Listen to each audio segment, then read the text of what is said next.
অধ্যয়নে আজ মাধ্যমিকের কোনি উপন্যাস নিয়ে কথা বলবো, যেখান থেকে তোমাদের 5 নম্বরের দুটো উত্তর অ্যাটেন্ড করতে হয়, কিন্তু অপশান থাকে 3টে।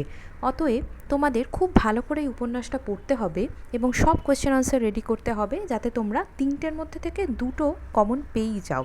তাই গত বছরের 3খানা প্রশ্ন যদি বাদ দিই, তাহলে এমন কিছু কিছু প্রশ্ন তোমাদের রেডি করতে হবে, যাতে আমরা আগামী মাধ্যমিক পরীক্ষায় দুটো প্রশ্ন অ্যাটেন্ড করতে পারি।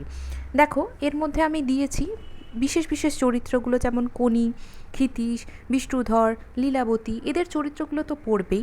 এছাড়া বিগত মাধ্যমিকের বিভিন্ন প্রশ্নগুলো তোমরা দেখবে, তার মধ্যে কয়েকটা কজনের ডায়লগ খুব ইম্পর্ট্যান্ট থাকে। এছাড়া কিছু কিছু সিচুয়েশান, যেমন মিটিংয়ে কী কী কথা হয়েছিল, বা প্রথম দৃশ্যটার বর্ণনা, বারুণীর ঘাটের বর্ণনা, ক্ষিতীশ বিষ্ণুধরকে কী বলেছিল, এই শরীরকে চাকর বানাতে পারবেন কি না, লীলাবতীর দোকান প্রজাপতি ডানা মেলেছে, এই প্রশ্নগুলো তো প্র্যাকটিস করে যাবেই। এবং এই ধাঁচের প্রশ্নগুলো যদি তোমরা প্র্যাকটিস করে যাও, তাহলে আশা করছি মাধ্যমিকে তোমরা নিশ্চয়ই কোনি থেকে 3টের মধ্যে থেকে দুটো কমন পাবেই পাবে।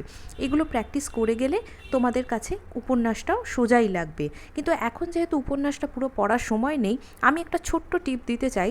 তোমরা একঘেয়ে হয়ে গেলে এই সিনেমাটা কিন্তু একবার দেখে নিতে পারো, যাতে গল্পটা আরও বেশি করে মনের মধ্যে বসে যায়।